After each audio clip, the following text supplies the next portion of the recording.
আসসালামু আলাইকুম রহমতুল্লাহ। গত 2 দিন পূর্বে মোহনা টিভি ফেসবুক পেজ থেকে একটা নিউজ সম্প্রচার করা হয়েছে, যেটা 9 আগস্ট করা হয়েছিল। সেখানে লেখা ছিল বাংলাদেশ থেকে ভারত গ্যাস রপ্তানি হয় না। এই নিউজের কমেন্টে আমি লিখলাম ইলিশ মাছ দেওয়াও বন্ধ করা দরকার।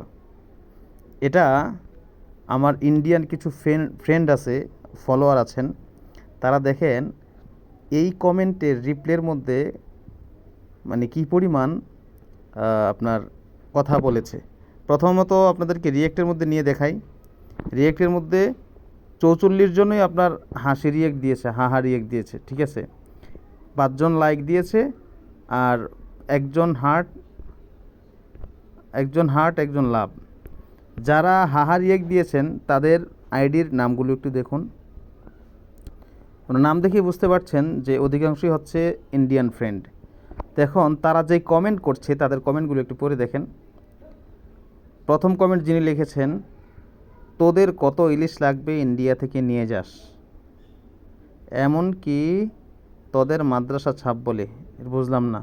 আরেকজন লিখছে, কবেই দেওয়া বন্ধ করছি, যা ইলিশ ইলিশ খা, খালি ইলিশ খাইয়াই বাইচা থাক।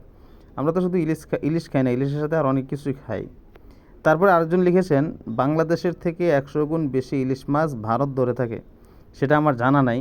তবে আমি এটা দেখেছিলাম যে ভারতীয় কিছু ইন্ডিয়ান ফিশিং বোর্ড তারা বাংলাদেশি এরিয়াতে আপনার মাছ ধরতে এসে ধাওয়া খেয়েছিল, বা আপনার যে ইলিশ মাছের যে ট্রলারগুলো আছে, যে ট্রলার দিয়ে মাছ ধরা হয়, এরকম ট্রলার এসে একবার ধাওয়া খেয়েছিল বাংলাদেশ কোস্ট গার্ডের মাধ্যমে, সেটা আমি দেখেছিলাম।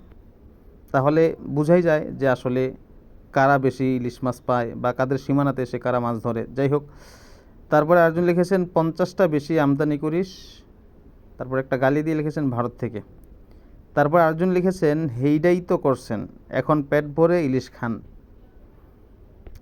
ভাই, পেট ভরেই খাবো। তো যাই হোক দর্শক, এই বিষয়টা আমি আপনাদের সাথে শেয়ার করলাম এই জন্য যে আসলে বাংলাদেশে তো ভারত বিভিন্ন জিনিস দিয়ে সহযোগিতা করে, কিন্তু সাম্প্রতিক সময়ে ভারতের থেকে যে পানিগুলো এসে বাংলায় বন্যায় কত মানুষ ক্ষতিগ্রস্ত হয়েছে, এটা কিন্তু কেউ অস্বীকার করতে পারবে না। তো যাই হোক, বাংলাদেশ থেকে যে গ্যাস দেওয়া রপ্তানি করা বন্ধ করে দিয়েছে, এখন এই যে ইলিশ মাছ বাংলাদেশ থেকে দেওয়া হচ্ছে বা হবে বা হয়েছে, এই বিষয়টা নিয়ে অনেকে কথা বলেছে।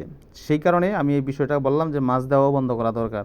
কিন্তু ভারতীয় ফলোয়ার যারা আছে তারা এটাকে কিভাবে নিয়েছে দেখেন। তো আপনারা এই বিষয়টা নিয়ে আপনাদের মন্তব্য কি সেটা জানিয়ে যাবেন।